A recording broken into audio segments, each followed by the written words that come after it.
Following the last video, I've been thinking about what can the world do if we are run in such a random way that one area is lawless and another one is completely authoritarian. Is this why the superpowers need the power to intervene wherever they have to? But what about the live streaming of dead bodies on social media and the rest of the world, especially with regard to the whole purpose of the multipolar environment in terms of creating equal rights and responsibilities for all nations? Now we have Russian warships docking in Venezuelan waters, and more talk of World War III being imminent following the US attack on Venezuela, which led to a hasty retreat and the rethink of its policy after a large explosion went off in the water and surprised a US vessel. So how did this happen, and why is it a new development? Now, the US, China and Russia are being more closely bound by their new working relationships, as the double deadlock in the centre ground has meant a tightening of global security on the other side. That is over the Pacific, but this also means a new high level of authoritarianism within the world system, which can be explained off by governments as being a product of the world heading to a higher level of organization, which is why we now see Russia flying to the defense of Venezuela, as a new strategic battle has broken out over territories which did not matter previously. But it seems that the fundamental issue of social inequality has not been addressed, as some nations still want to appear to have rights over others, and it would appear that we're going to have the problem that the US seems to be operating on another level, as are the other superpowers to everyone else, and then the UN operating on another level above them, unless everyone can understand these levels. Otherwise, the combined paralysis at the UN, combined with the UN Security Council behaving however it wants to, we're going to have a world full of people for the next phase who haven't got a clue what's going on. And the problem is that as the Islamic Revolution became the third great revolution after the French and communist increased funding for security, police and surveillance tactics, this has meant that socialist methods of creating change are no longer effective, and nor are the fascist methods of preventing them. So the only way to create change has actually become very radical and instinctive and happening in the moment, and things happening behind people's backs and things happening that they're not being told about, because the pressure in the system just means that we have to justify the way that we solve problems as and when. And this has created a whole load of chaos really on the way the world's run, to the point where the question really has come over the whole way that the world is run and whether it should even be run in a particular way or another. And I think that is ultimately the implication of the Islamic Revolution, in the sense that they were never part of the superpower blocks and voted to become non-aligned. So now they've gone into a revolution. It seems the implications of this could be literally anything, and the world is very much overlooking this, especially the superpowers. Pressure on the West has created a one-way mirror method of political government over here, observing and prescribing the direction of progress through huge political parties as a cure for the social issues which we have, while not being able to discuss any of them. Protesters have become outlawed. It seems the only way to create change is to break the mirror, but then there is always the fear that it will bring 7 years bad luck. So whether people are implementing policies in the workplace or designing new policies within governments, or educated academics producing material to advise governments, we all need to be aware of the big picture to give people a chance to work their way up the levels during their career, discussing and planning and creating conscious improvement, rather than being randomly chosen by some mysterious authority who believe that they're best fit for the job. Because of the way crisis in this current phase needs to be managed, governments having done what they've done in the name of stopping World War III or whatever, most people are still either incapable or refusing of discussing the world order as a whole because of vested interests. And we're creating a situation in which the mainstream news is no longer able to portray the reality of daily life, only what people are supposed to think it should be. and a renewal ideas within government has become a priority over solving practical problems, when people should be looking ahead at the dynamics which lie before us. And instead, what governments in the West are doing is reviewing policies and looking at performance indicators like statistics, and looking at who's got the most results out of who's saved the government the most money, in terms of giving people then another promotion. And people really doing jobs really badly are actually kind of falling upwards, because they're pushing the people, they're finding the technique to push people out who are doing their jobs well. And this is like the decline of the Roman Empire or something, and this is why it went into an even steeper decline. So basically, this is putting the power once again in the 1%, who own all the supply chains that the world relies on, and they cannot possibly cope with the personal issues of the 99%, as they would be overrun by problems on a daily basis. So people are turning to artificial intelligence to solve the problem, but they don't have the intelligence to program it with the answers. So who knows what's going to happen when people put their lives in the hands of talking calculators. We must get more people involved in understanding the real world if we're going to create increased social equality, as it is no good simply having everyone trying to go off the grid and, as it were, in terms of living space, energy, food supply and community, when we need people within government to create new ideas which ensure sustainable progress. And we can use the fact that people can see the whole history of the world on the internet, in music, films, and art. I think the problem is really that for such a very long time, a mysterious world order has controlled people's lives. And especially since the 1960s, people have been exploring different lifestyle choices and new cultural ideas. So what they want to feel most is in control of their lives, and that they're creating the type of positive change that they need.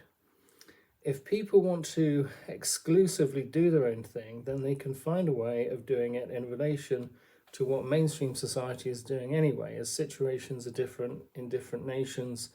Even if the politics of the situation doesn't really matter where we put ourselves, as long as humanity is surviving in a general sense. We have the tools now, and we must learn to work with this situation if we're to successfully manage the phases of the periods of the Anthropocene and document them as they go, so as to be able to improve methods and look for new ways to succeed. Otherwise, we have to find people for the task of apologizing for what hasn't been achieved, rather than getting on top of the situation. We must look at the way the existing situation has been managed, with all that media attention diverted away from the war in Ukraine to the Gaza genocide, which has been deemed legal because of the ability of the Big Five to act autonomously and the need to watch the direction of leadership, because of the need to perpetuate mainstream societies to maintain stability. This means the clear and conscious updating of old ideas with new ones to prevent the brainwashing which would otherwise occur if people are allowed to continue with previous ideas, and hence this makes the way issues arise too complex for social systems to cope with on an immediate level. So this has become a new thing. It seems a determination to complete the shift towards a multipolar political environment globally, and bring into analysis the political spectrum of thought within each nation. So everybody's complying in their own way, but in a way that governments can then analyze according to today's values.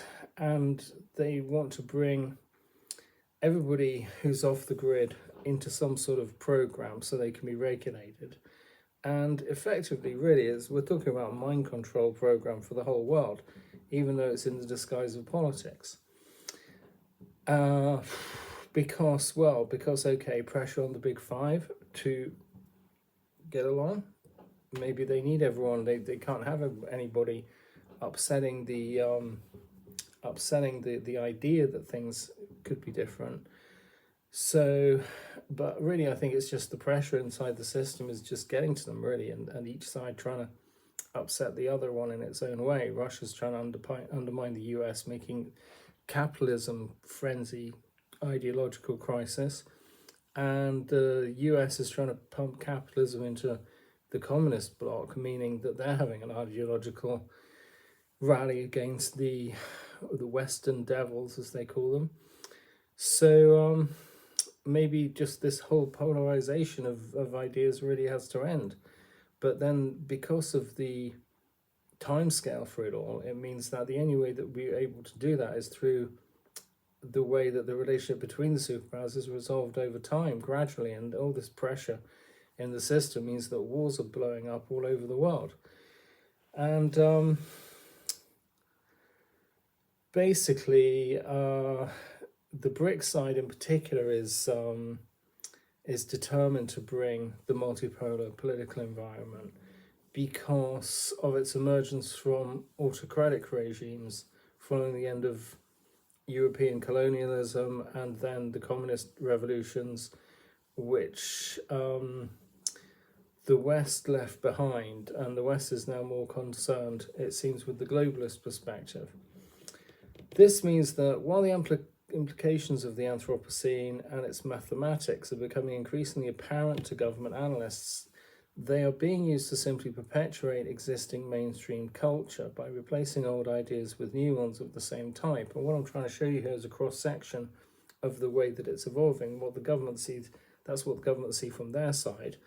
What people see from their side is the crisis, because they're living on the wrong side of this one-way mirror, really, by which governments are analysing them and making change and running the world, and they can see where things are, so they're moving things around, and people are just kind of really watching their own reflection in the mirror because of the unwillingness of governments, the incapability of governments to discuss global issues because of the world order structure.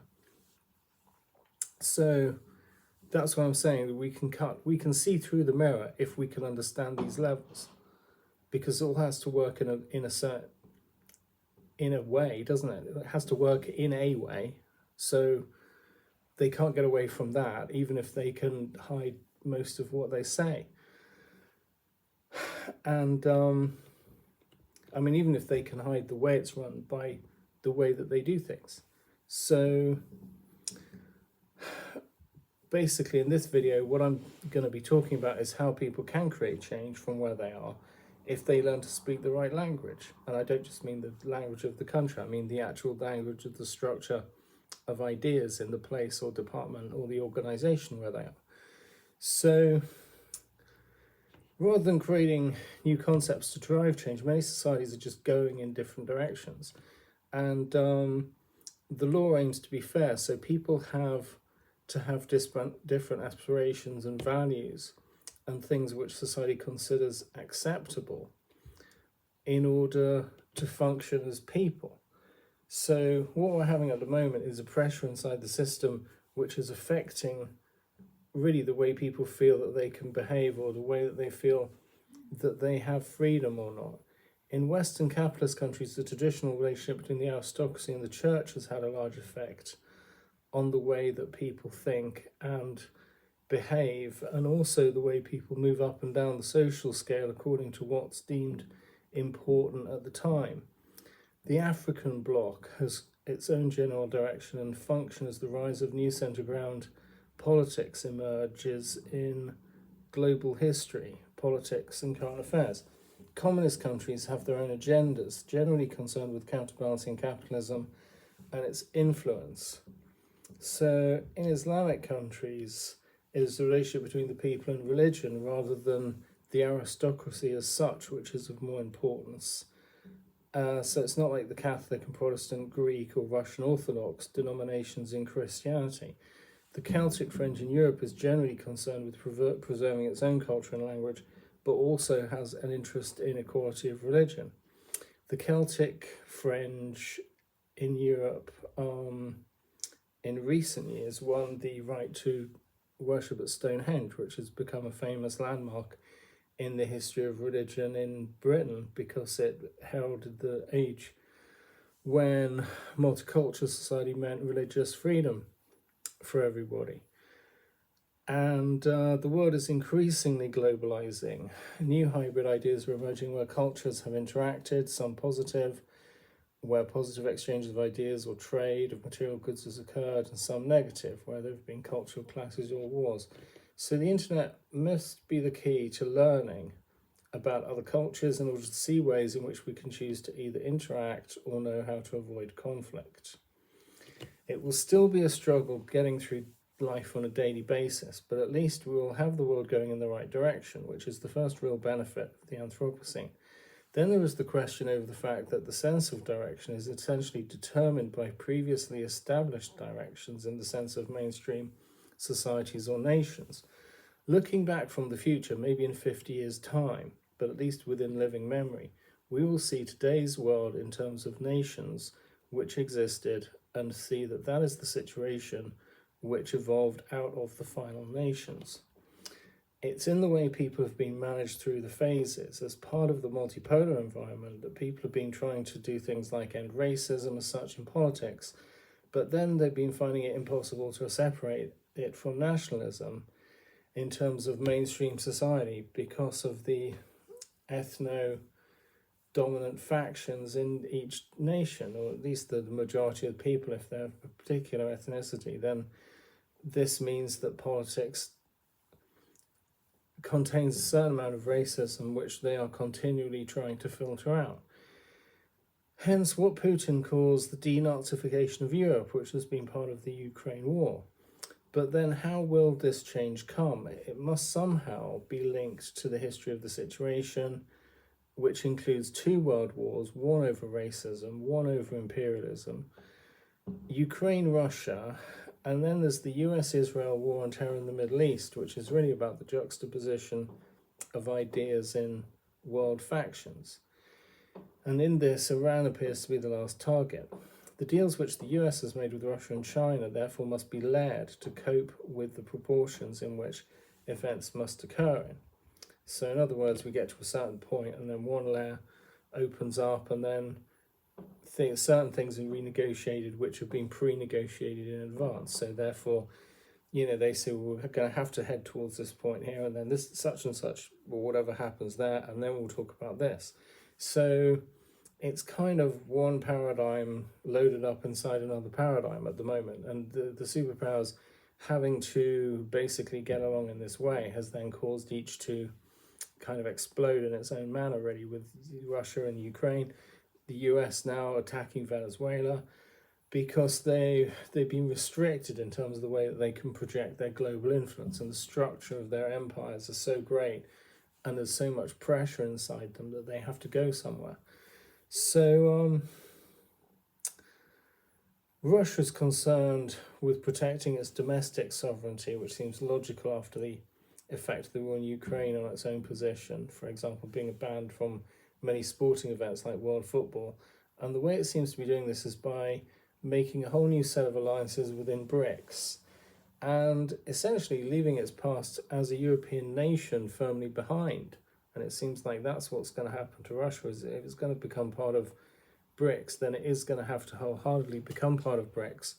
And this whole idea of a European alliance, which existed in the 1800s, is going to be separated. And I think this is pretty much like the Brexit, in the sense that Britain leaving the EU not only pulled an enormous great big chunk of the world's kind of economy out of a part of it which it really wasn't very compatible with, to be honest, in the sense that Britain still very much wants to have its own culture in the Commonwealth, and the EU is more of a kind of framework of nations, not so dissimilar to the United States in the sense that each one has a distinct identity. And I think Britain's colonial past has just played so much of a role that it can't really get along with other countries. This means that France is the superpower in the EU, and Britain's kind of got its own sort of territory, a bit like America. So the USA, and Russia's got its own kind of, and China as well.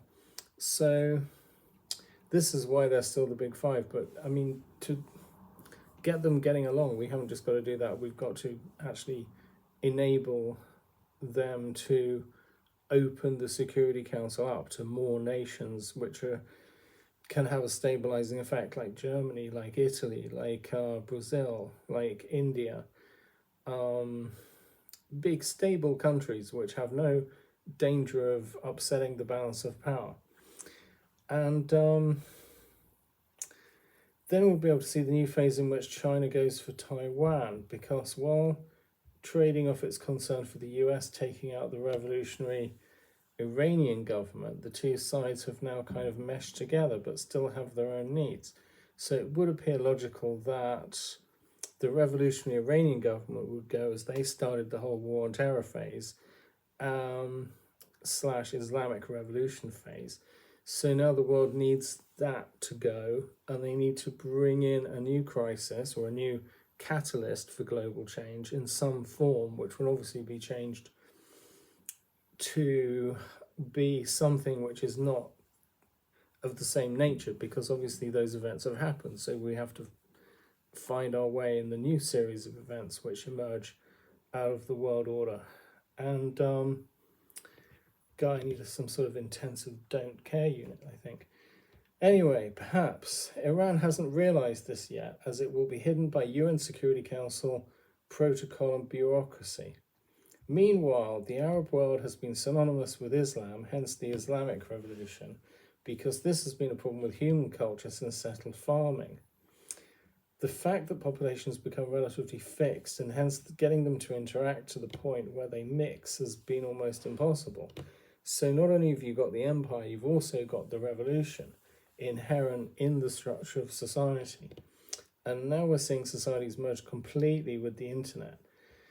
But huge reservoirs of mainstream culture still exists, and wherever they are, they create nationalism, they create uprisings, they create social movements, like, for example, Tommy Robinson in the UK has accused Muslims of not integrating. And how can they? Because the Islamic Revolution is a different structure to ideas, and the whole problem here is between the West and Islam in that sense, that they can't integrate. And this is by the definition the nature of events which are happening. So why did we, if the only thing is that I have to say about this is that how do we absorb the problem on a global scale if cultures refuse to admit what's happening and they refuse to absorb the issue? And it just means more division between East and West, doesn't it? So in terms of managing progress, governments have been told to be careful to balance nationalism with globalism in terms of left and right. And so this has led to this thing called two-tier policing, in which the governments kind of say, well, one group has one set of rules and then another group has another set of rules. So we don't mind Islamic fundamentalism from that faction, and then we don't mind white British nationalism, racism from the British. And really, people have to learn to understand the world history and see themselves in a broader context. And I think it's only then we'll actually be able to discuss all our issues, because otherwise it's just one group of issues against another group of issues, as they're just pressing on each other and causing more tension and causing more of an inability to resolve the problem in the center ground.